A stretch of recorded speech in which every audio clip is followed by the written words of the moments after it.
Okay, and now anybody that has any questions, like Hallie said, please feel free to introduce yourself and ask right away. There's a question here from Jamie Ewings, which I actually see Jamie on the call. So thank you for sending this about ideas that we might have about reaching younger adults and how to get them involved. And I'm curious, since we have Christina with us, I would love to ask your thoughts because I know you've done a lot of community work. I'm thinking of your Brazil and DC workshops and other festival projects that you've done. What what are some ways or ideas or experiences you've had in trying to get younger people engaged in festivals and the different kinds of activities that you organize? Okay, yeah, no problem. I want to speak about one example, but not from our festival, but the Northwest Folklife Festival. They have a different community focus every year. And one year they did a focus specifically on youth. Every time they do a focus with a community, they create a board, or, advisory group of those members or individuals. So in that case, they were charged with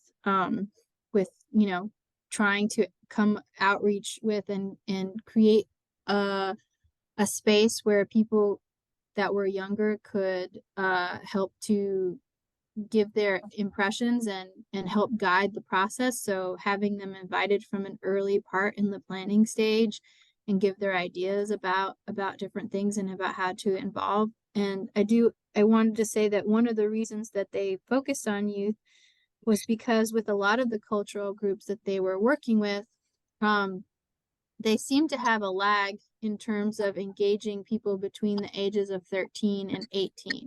That there's really great ways already built into, community groups and stuff. They have like classes and things, kids that are like age 5 to 12, they didn't have as much issue connecting with, but with teenagers, that was tended to be a challenge, and they were trying to figure out how to better engage with this group. And so they thought by engaging this group like in a planning process and creating an advisory group, that could be one way to engage the group.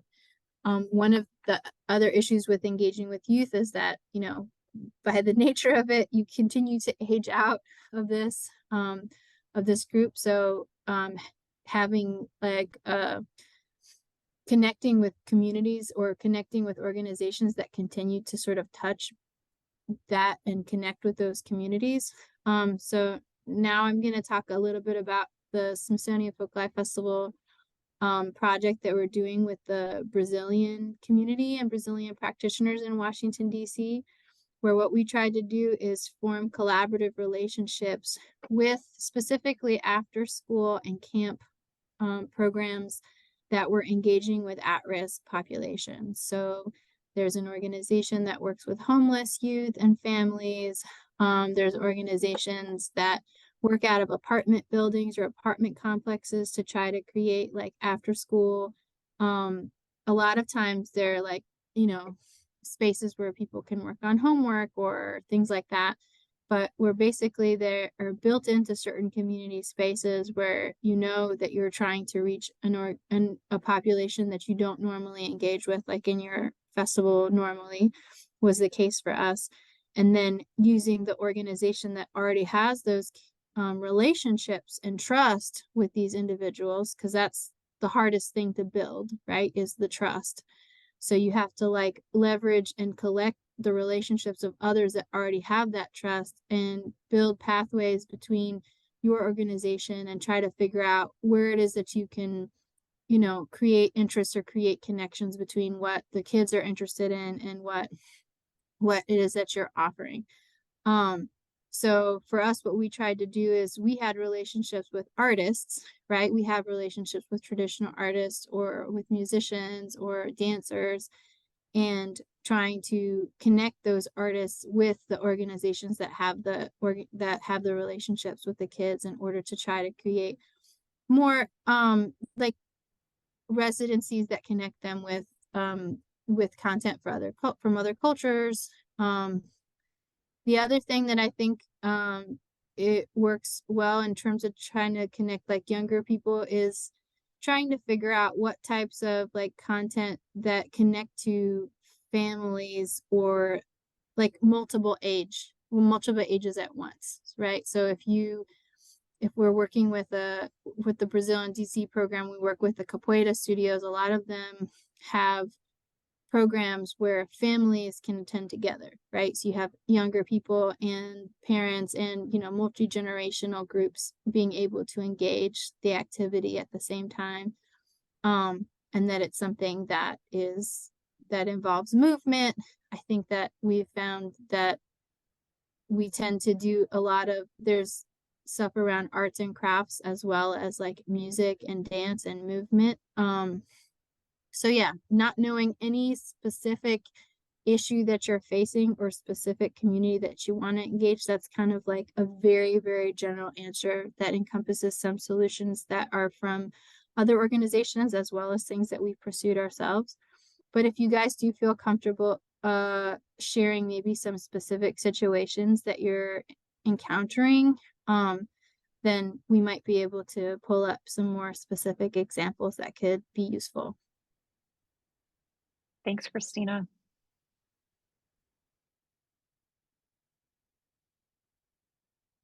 Does anyone feel comfortable sharing about their experiences in engaging youth?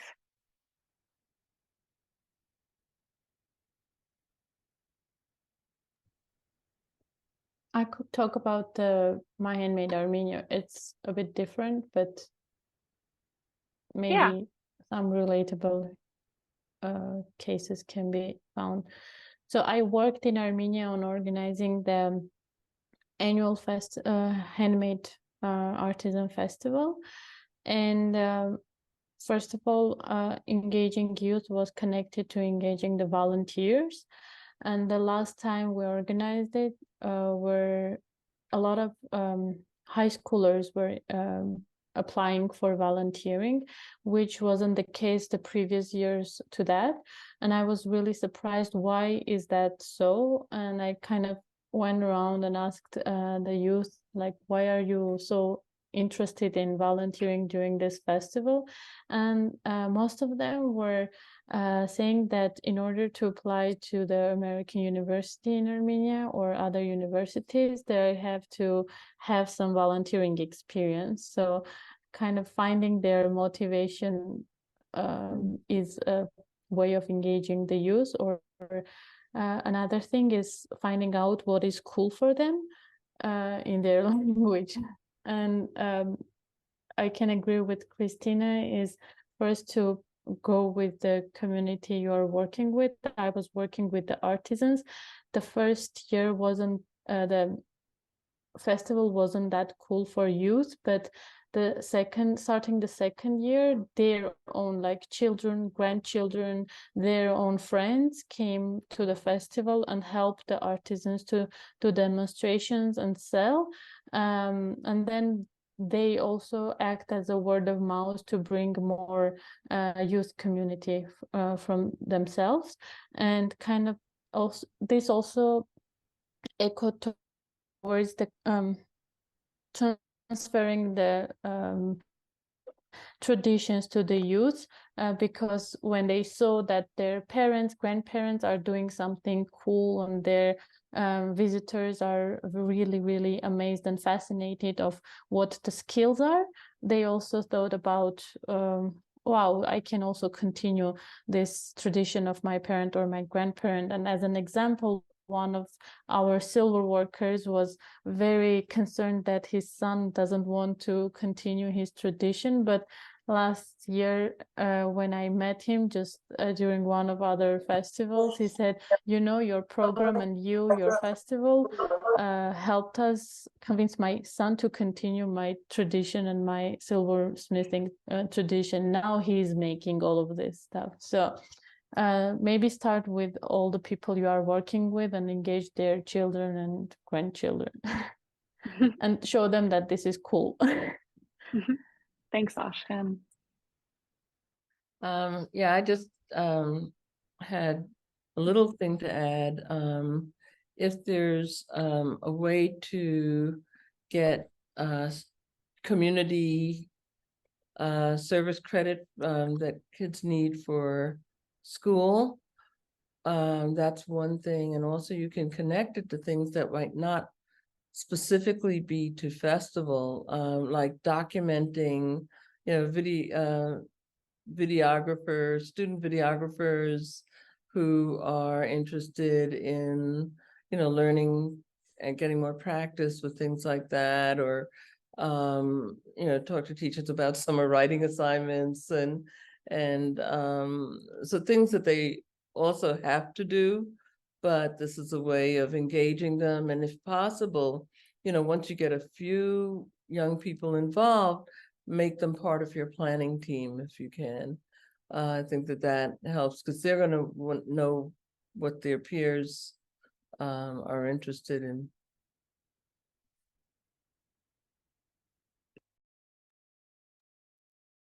Looks like we have a question in the chat. I don't know if you want to address it, Hallie? Yeah, so talking about volunteers but none show up, how do you get them to come in a small town? From Betty.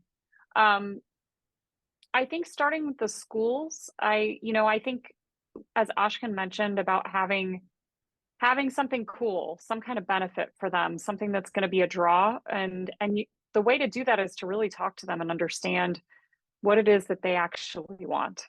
I want to turn it over to, because I know we talked about this during the workshops quite a bit. So is there anyone else from my colleagues that can respond to that? Like, I mean, I think we're giving some ideas, but this issue of volunteers not showing up, I don't know, that's one of these things that I haven't personally had to deal with. What do you think, Christina? I mean, I don't work on the volunteer team, but I would say that, I mean, yes, we always have people that don't show up. But it's different, right? If you're in a small town, and also we have the benefit of the Smithsonian name, so that helps. And you have longtime volunteers. There's a program that acknowledges people for their years of service. So there's always not a ceremony, but like a recognition every year where it's like, this person has done 5 years, this person has done 10 years, and they can feel, I think that helps. But I mean, it doesn't necessarily address your issue right now, right?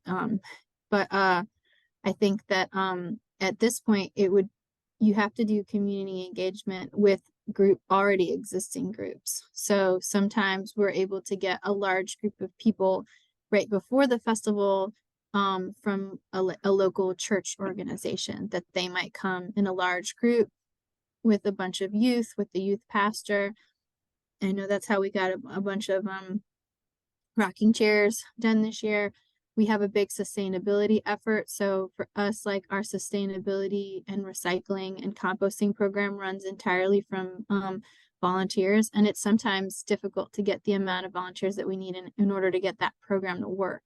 So what we have to do is specifically do community outreach with organizations and with groups that are looking at environment and composting and those types of issues, and getting them to sign up as a group in large groups in order for us to get that program going. And it may be that the kinds of volunteers that we're doing outreach for to help run our sustainability program are not necessarily the same ones we're targeting, where we need a large group of Spanish speakers to help work with some of our participants who only speak Spanish, for example.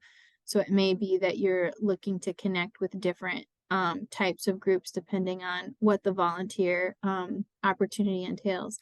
And then I would say, like with Diane, I mean, a lot of the young people that we get at our, they're getting their service hours they need to graduate. So I don't know what the system is, in the school system there, but if there are systems in place and you can somehow get your positions listed on some of those boards or some of those things that are advertising to different kinds of people that need volunteer hours in order for whatever requirement that they have, and that festival comes up as an option, that may be an easy way to get some people.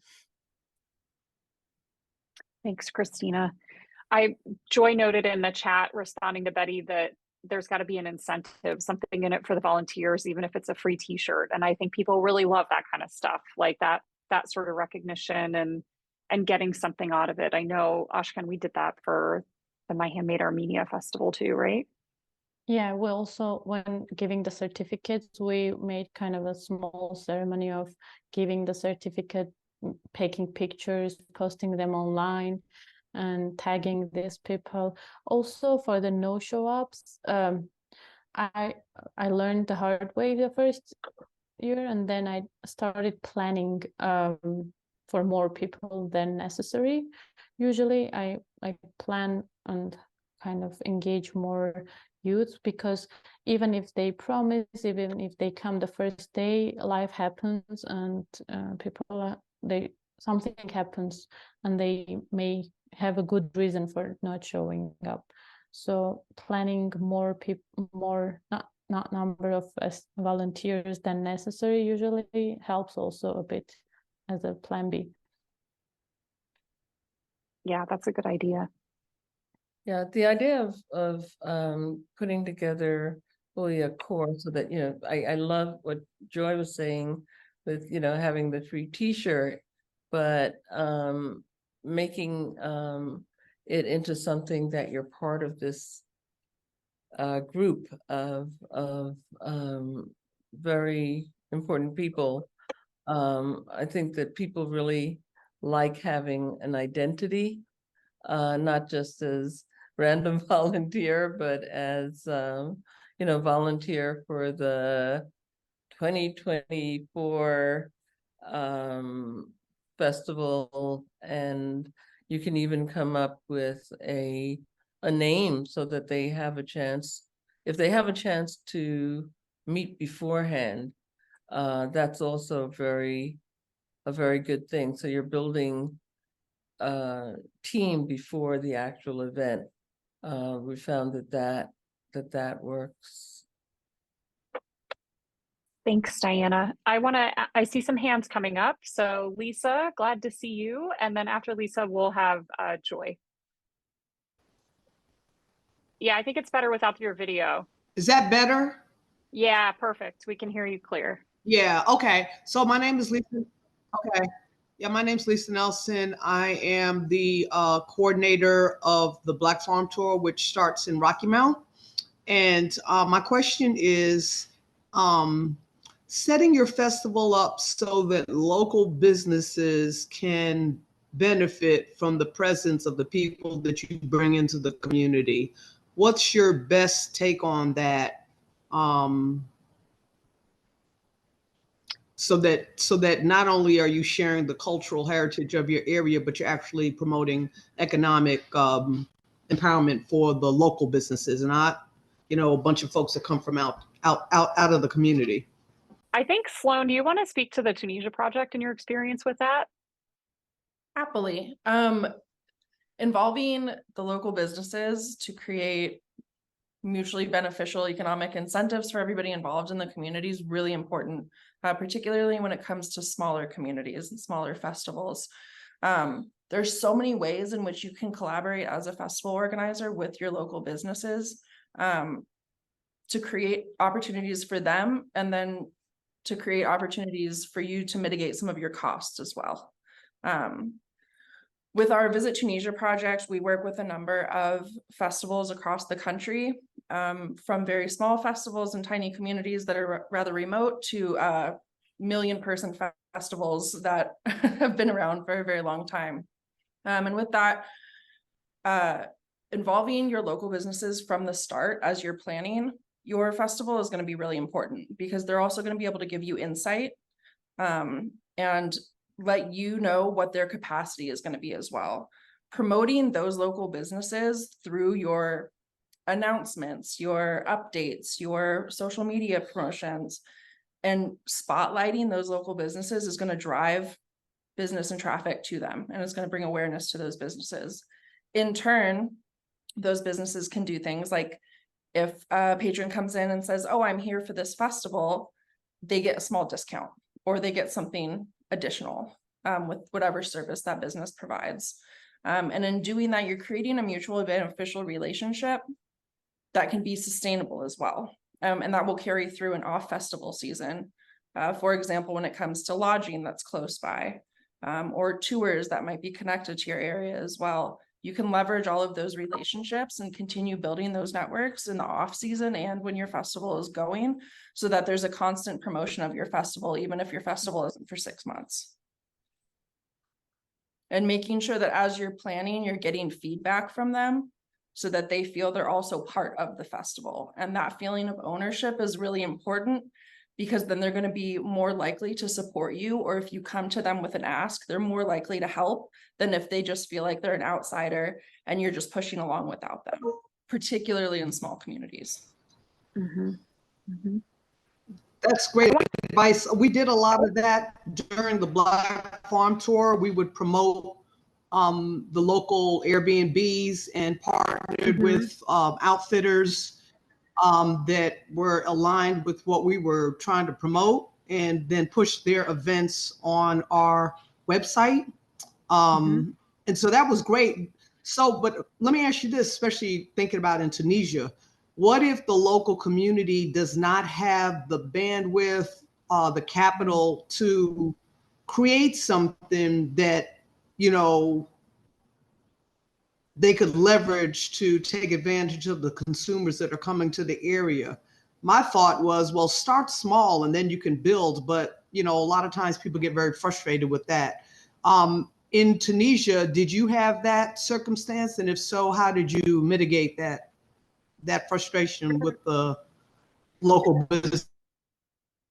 I will say that there are festivals that are held in incredibly small communities.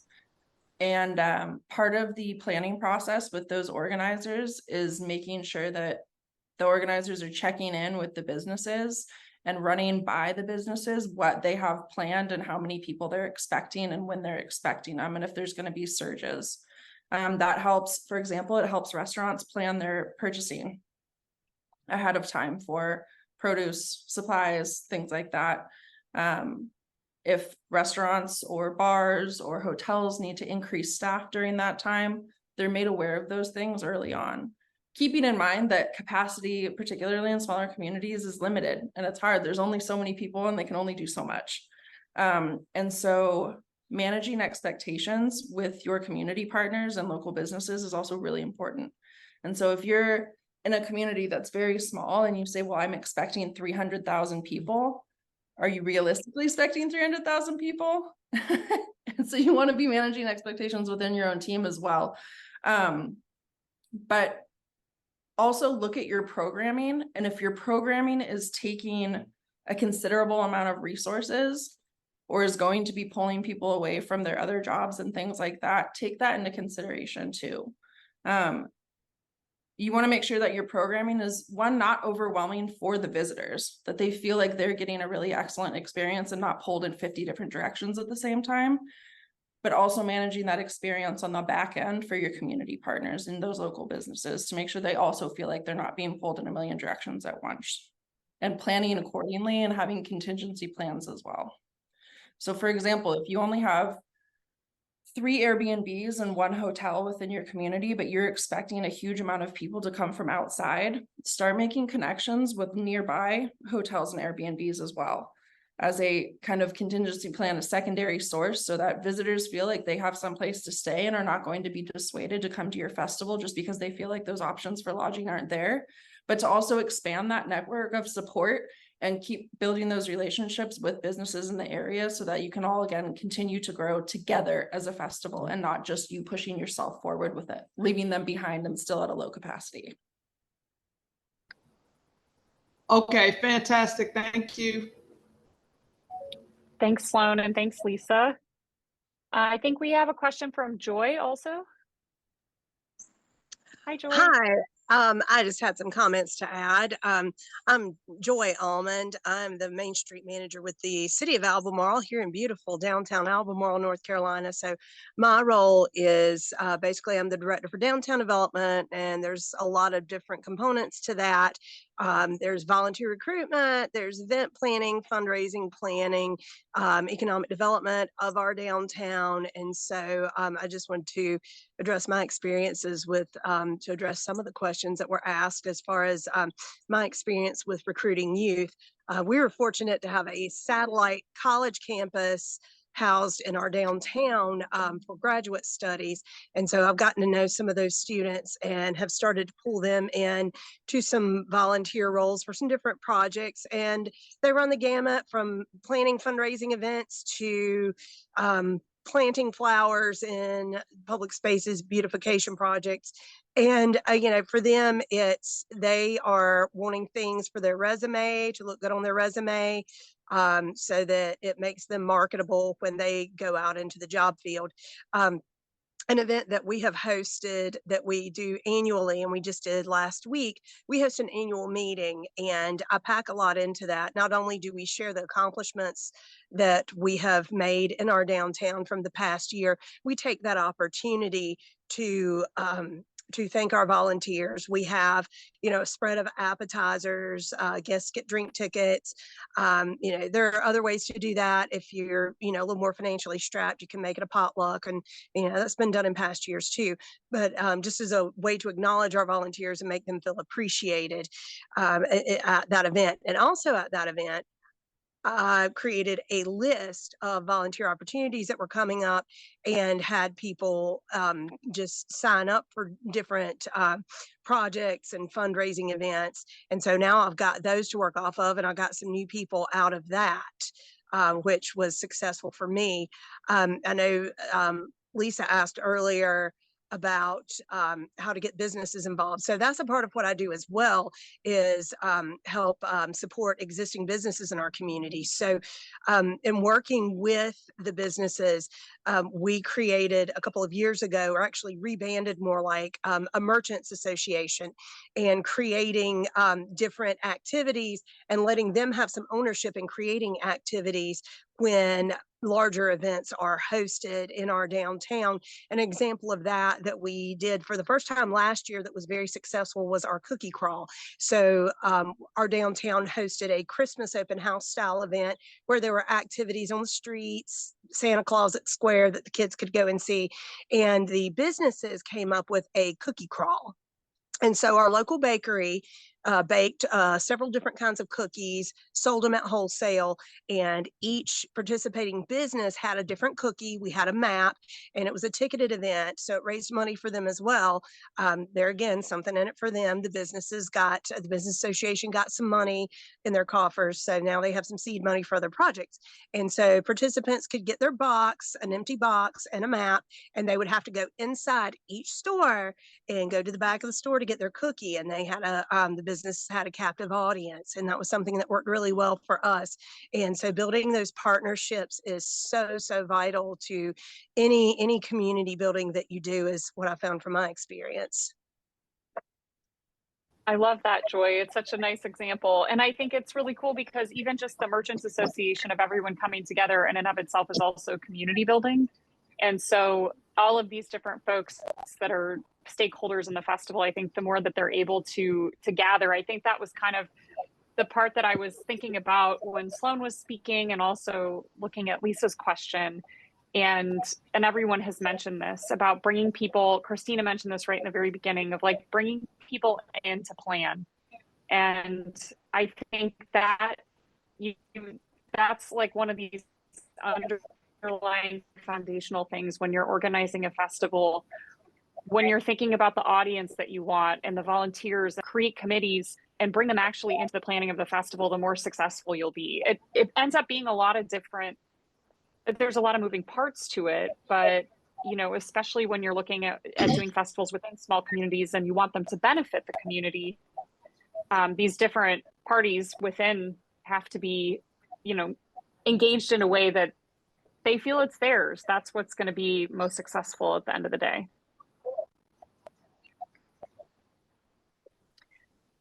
Any other questions about community engagement? Does anyone have any ideas to share of other ways that you feel you've been effective, or challenges or anything like that you want to share?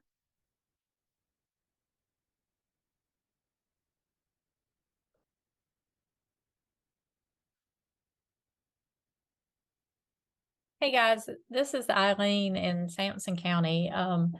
We have a big event every other year called Ag Day. And I heard a little bit of discussion about getting youth involved. So I don't know if this is an option at all, but from our standpoint, we try and tap into our local 4-H clubs. And then for us, a place we want to try and get more involvement is with our local FFA chapters. So we haven't had a great turnout for FFA in the past, and that's a goal for us. So if any of you maybe have some other suggestions, I'd love to hear them. Eileen, I think that what you said is so important, and it goes along with also special interest clubs and groups, and everything from I don't know, the local Sunday school to even music groups or whatever, sports. A lot of folks in youth sports especially are now requiring that their students do something. But one of the things that's important is that you try to start building those relationships way before the festival. You go out to the community, you meet folks, you bring cookies, food's always a good thing, or you have a special dinner after. So, they feel, oh, wow, they really want us to be there, and, we want to be there too. So I think that's a great thing you said there. I mean. Yes, ma'am. Especially for us, since our event focuses on agriculture, anyone who has a vested interest in agriculture, and most of our community does, because it's a big ag community. So, but even, like for us, we don't have very many Boy Scouts in the area anymore, but there are a few. So like you said, any of those special interest groups. Right.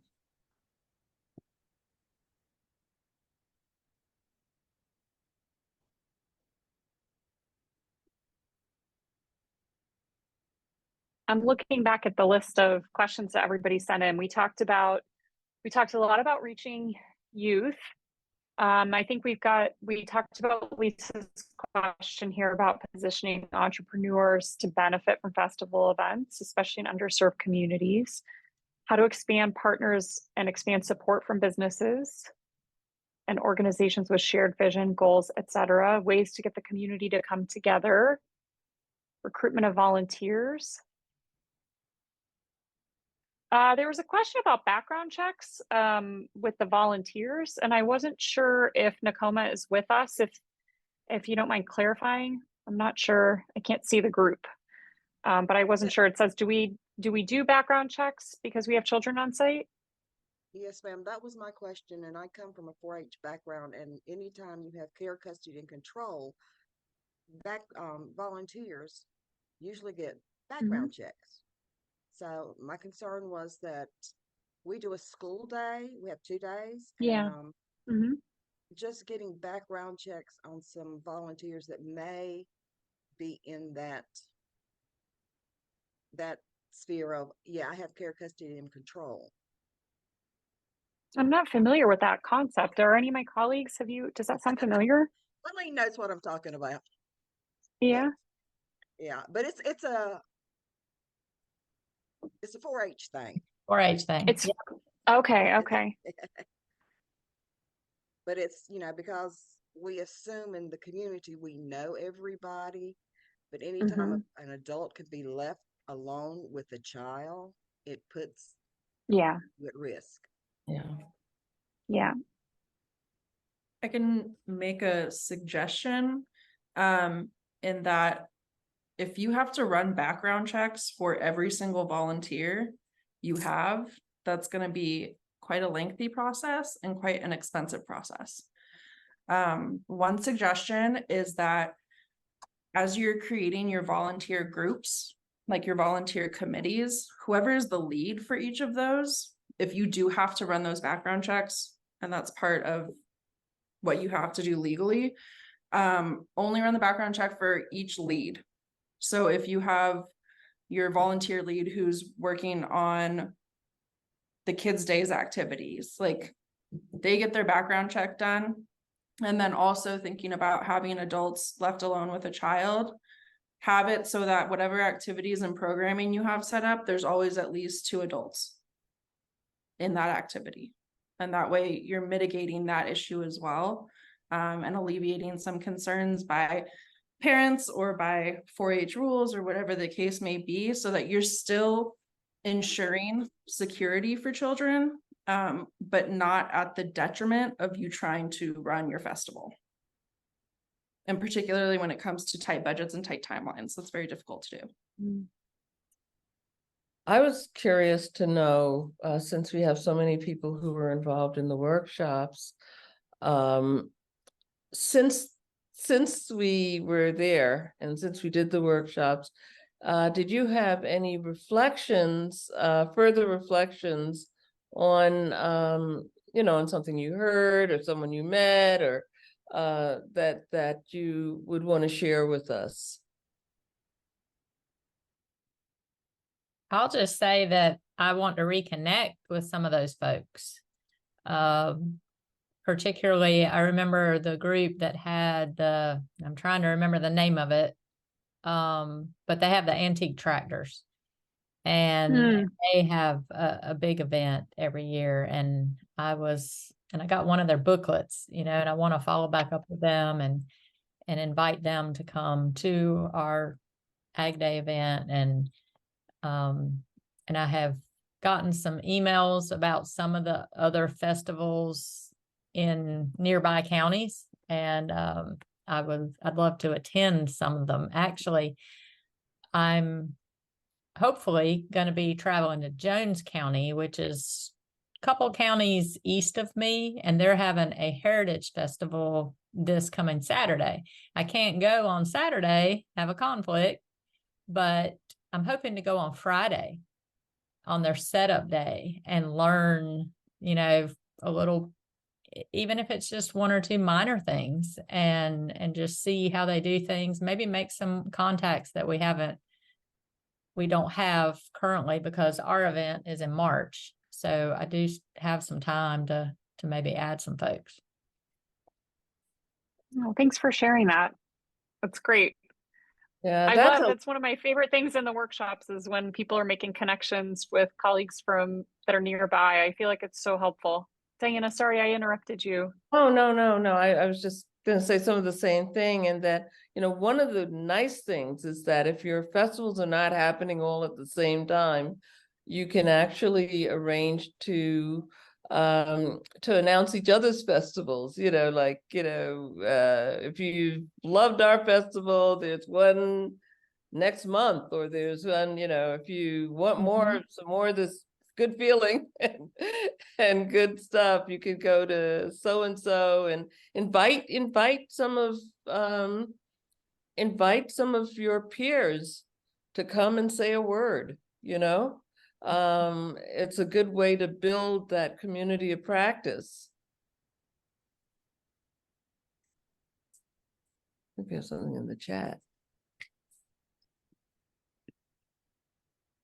I think that might have been about the festival that Aileen was talking about. Yeah.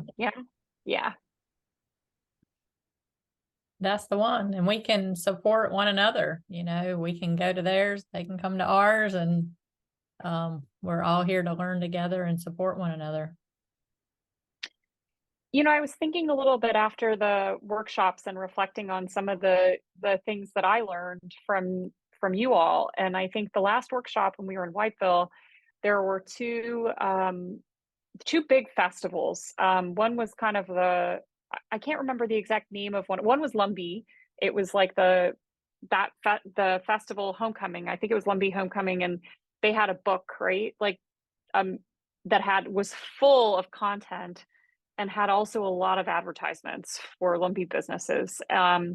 And then there was another one that was an agricultural festival that again had like a booklet that had all the festival information in it and a lot of ads. And I remember that the gentleman from the agricultural festival, he held that up, and that was like that's what paid for their festival. And I just thought also about like then reflecting on that being back home in my community.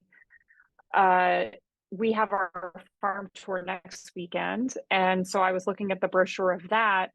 And I was realizing as I was going through, like, these are places, I mean, most of the places I already know of for going to get food, but these are local businesses that are in my community. And so just having that kind of awareness, I was struck by how these kinds of takeaway materials, like that kind of a booklet, can be such a resource for a community to understand what businesses are there when they're looking for, whether it's like who, thinking about who might engage in something, but people advertising services as well, that they can really become a resource for you, for folks who live there, to kind of understand what are the small businesses or big businesses in the area where you can go for certain things that you might need. And so I thought of it before as more of like a marketing tactic and a fundraising tool to like sell ads and earn money for your festival, but it also is a lot about awareness raising, because it's businesses, but those businesses are also people. And so especially in little towns and communities, you kind of can see and like know who that is, because it's a much smaller context. So I feel like there's also a bit of a community building aspect in that, of making sure like who's represented. This goes back to Lisa's point of like, how do you make sure that everybody's in there, that you're not leaving people out, and looking at representation even from that perspective of sharing information about people and their enterprises and what they do.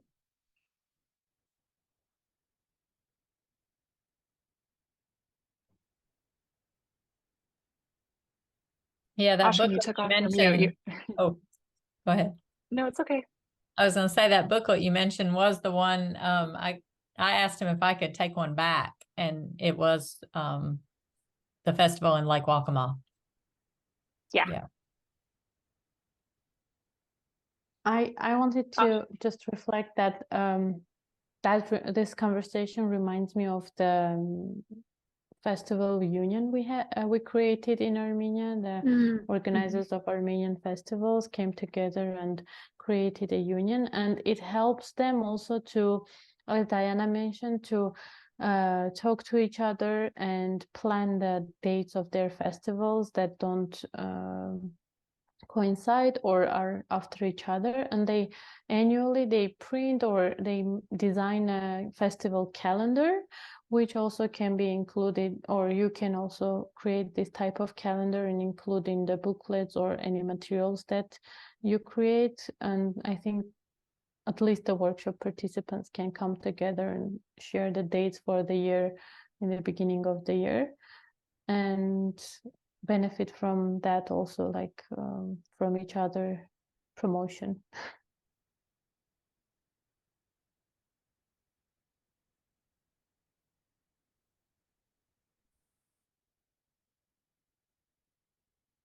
All right, we've got a few minutes left. Does anyone else have any burning questions about community engagement or reflections or anything else that y'all want to share?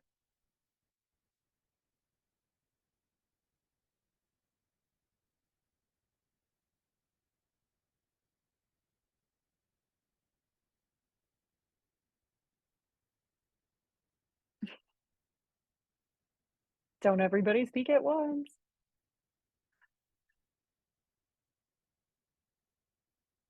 I'm going to say something then. Let's hear it. Final words from All Diane. right. No, I'm back in North Carolina, and I just wanted to say how much we enjoyed being there and going to visit the different counties and communities, and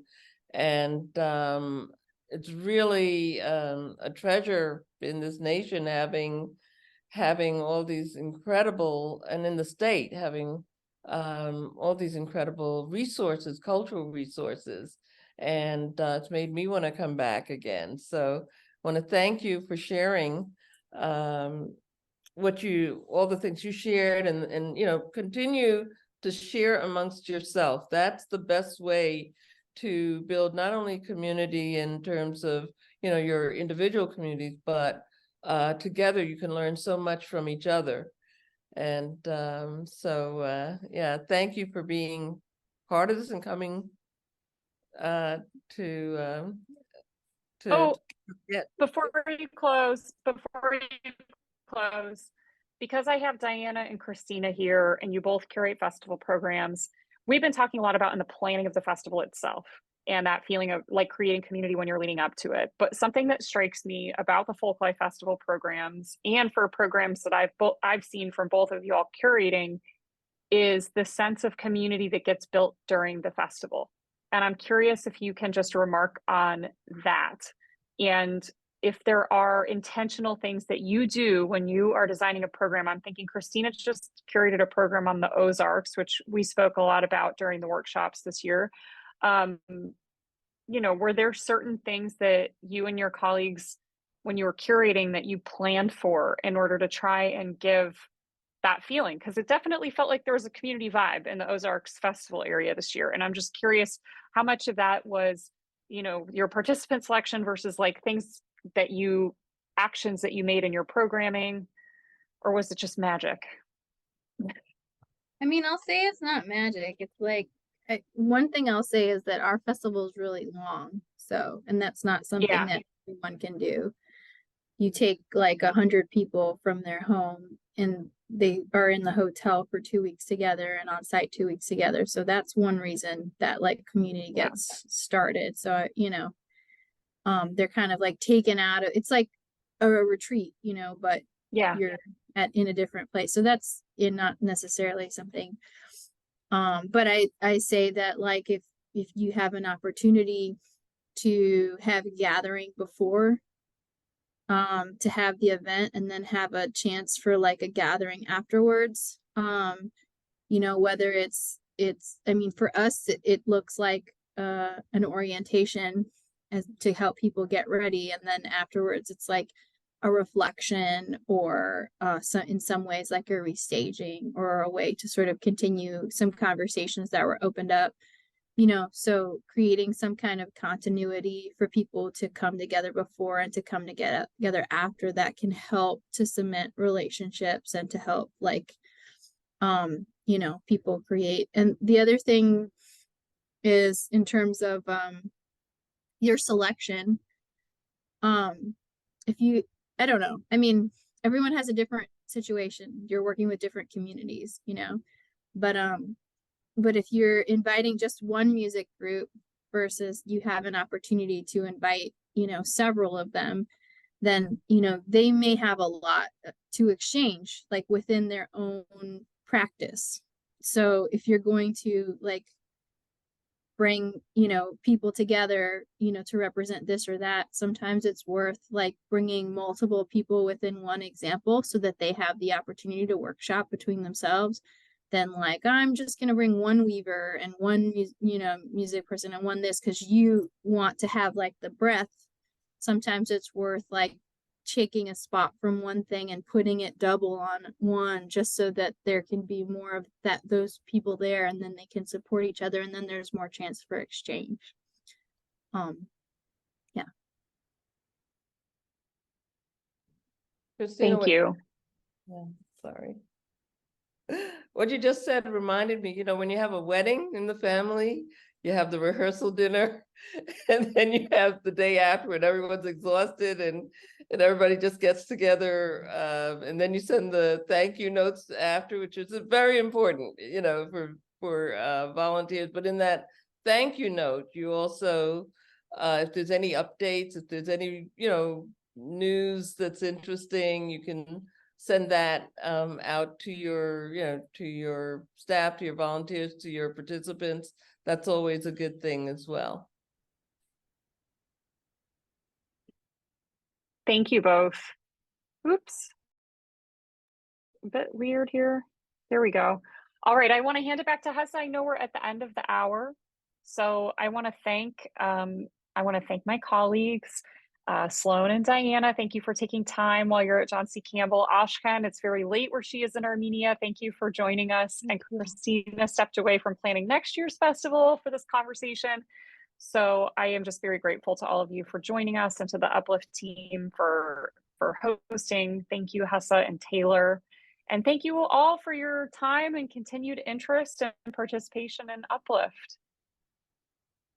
Thanks, Hallie, and thank you. Tessa, is there anything anyone needs to know? I'll let you close it out. Sure. Yeah. So just FYI, tomorrow and Wednesday, we're having a fundraising session and then a festivals and event design session, just like this one.